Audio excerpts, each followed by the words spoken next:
Seorang baik-baik, punya keluarga baik-baik, bukan kriminal ya. Orang masuk penjara itu karena memang dia kriminal, yang kedua dia ceroboh, yang ketiga karena dia terlalu baiknya mungkin ya. Seperti kita sebut tadi itu. Terlalu baik. Misalkan Mbah Hasyim Asy'ari, pendiri NU, orang baik bagaimana? Bukan hanya baik, beliau waliullah. Ada lagi Imam Syafi'i, Imam Abu Hanifah.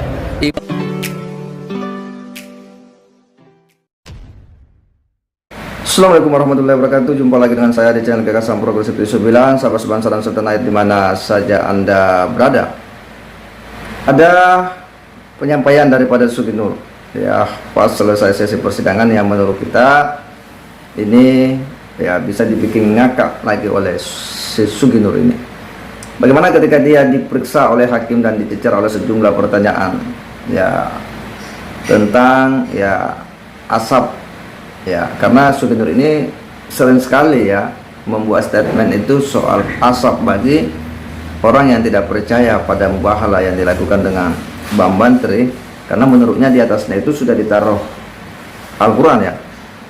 Siapapun di kasus Sugi Nur ya, ada orang yang berbicara dan di atasnya ada Al-Quran, maka itu akan dipercayainya ya. Begitu statementnya Sugi Nur, sehingga tidak percaya Bang Bantri ya, menurutnya itu bisa kena asap. Dan ketika hakim pun itu kemudian mengejar pernyataan daripada Sugi Nur ini, Sugi Nur pun akhirnya gelagapan atau tetera menjawab pertanyaan hakim terkait dengan ketika ada orang yang kemudian kena musibah ya, apakah itu asap atau itu ujian atau itu bahagian daripada perjuangan. Dan ketika orang kemudian ditangkap ya, termasuk dirinya kan pernah ditangkap, apakah itu termasuk. Sugi Nur pun kemudian mencoba merasionalisasi dan mengatakan bahwa ada orang ditangkap itu karena orang baik. Dia pun mencontohi kayak Hasyim Asy'ari, bahkan mencontohi Imam Abu Hanifah, Imam Syafi'i, dan Buya Hamka dan lainnya. Waduh, ini kan beda jauh bos Anda dengan mereka-mereka itu. Nah, untuk lebih jelasnya kita simak dulu bagaimana pernyataan daripada si Sugi Nur ini. Mari kita simak. Saya bukan orang jahat, udah itu intinya. Bukan orang jahat. Saya orang baik ya. Bukan, maksudnya saya orang baik-baik, punya keluarga baik-baik, bukan kriminal ya. Orang masuk penjara itu karena memang dia kriminal, yang kedua dia ceroboh, yang ketiga karena dia terlalu baiknya mungkin ya. Seperti kita sebut tadi itu. Terlalu baik. Misalkan Mbah Hasyim Asy'ari, pendiri NU, orang baik bagaimana? Bukan hanya baik, beliau waliullah. Ada lagi Imam Syafi'i, Imam Abu Hanifah. Imam Abu Hanifah itu dipenjara gara-gara dia menolak diangkat jadi hakim. Ada orang dikasih jabatan hakim, dia menolak, di penjara. Agak panjang, nggak apa-apa yang mulia ya, silakan. Orang masuk penjara itu ada 3 penyebabnya yang mulia. Pertama, dia kriminal, otaknya memang kriminal, dia layak di penjara. Kedua, dia ceroboh, tanda tangan tanpa dibaca misalkan, ya ternyata di tanda tangan ini tender apalah, akhirnya dia di penjara gara-gara dia ceroboh. Yang ketiga, ada orang di penjara karena dia terlalu baik. Ada Imam Abu Hanifah, ada Imam Hambali, ada Imam Syafi'i yang rujukan kitabnya kita pakai hidup sehari-hari.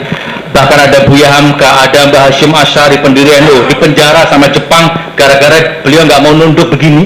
Ketika rezim Jepang lewat, semua nunduk, Mbah Hasyim nggak mau, itu di penjara 4 bulan sampai dicabut bukunya. Beliau orang baik semua.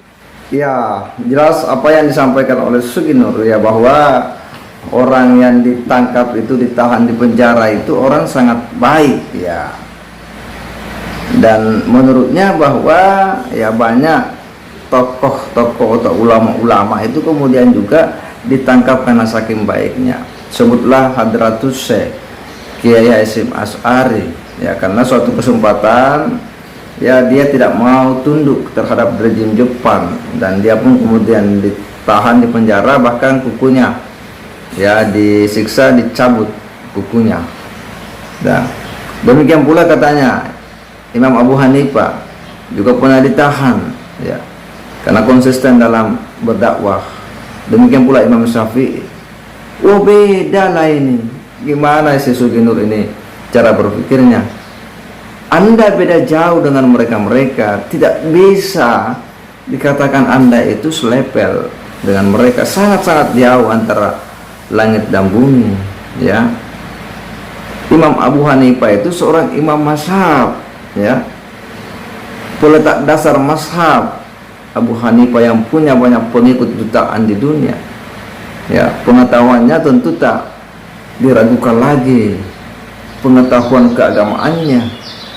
Demikian pula Imam Syafi'i, ya, seorang imam mazhab, peletak mazhab Syafi'i, menulis berbagai kitab, ya, menulis berbagai buku, kitab-kitab tentang fikih, ya, tentang hadis, ya,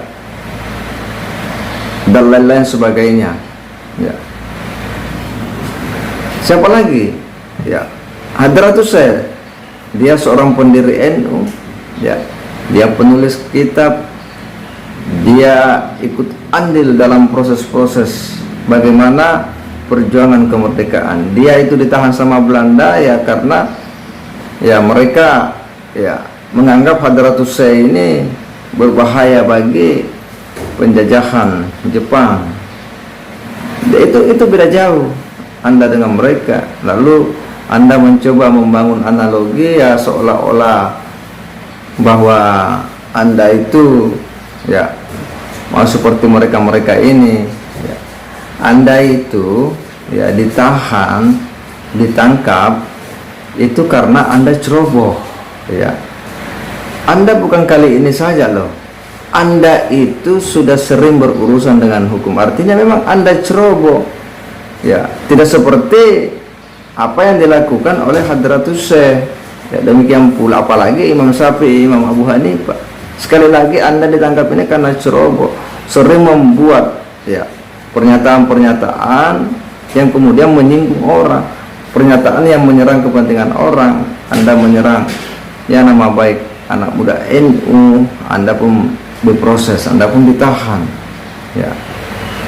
Demikian pula kasus Anda ketika di Palu, ya, dan sejumlah pernyataan-pernyataan Anda yang membawa Anda kemudian berurusan dengan hukum. Artinya bahwa itu Anda ceroboh, ya. Anda masuk dalam kategori yang Anda sebut sendiri, kategori kecerobohan itu.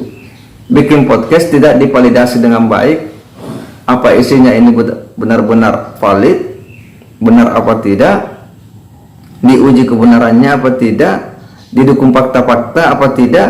Anda cari Bang Bantri hanya karena Bang Bantri berani membuat statement mau ditembak kepalanya kalau ijazahnya Pak Jokowi palsu. Lalu tiba-tiba Anda menganggap wah ini orang berani. Anda bangun keyakinan dengan cara, ya, bermubahalah, ya, untuk menguji apa Bang Bantri ini jujur apa tidak. Ya, itu kan sepihak, itu menurut Anda, ya. Nah, kalau kita ini melihatnya bahwa itu Anda ceroboh melakukan semua itu, dan ketika Anda berurusan dengan proses hukum itu karena kecerobohan Anda sendiri, yang hari ini pun Anda berharap untuk kemudian, ya, dibebaskan. Kita akan lihat seperti apa nanti sidang putusan daripada pengadilan, tetapi bahwa perilaku Anda itu bahagian daripada sikap ceroboh, kurang kehati-hatian saudara ketika melakukan sesuatu, khususnya podcast yang itu akan dilihat oleh publik, apalagi menyerang kepentingan seorang pejabat, seorang presiden, orang nomor 1 di republik ini. Saya kira demikian. Wassalamualaikum warahmatullahi wabarakatuh.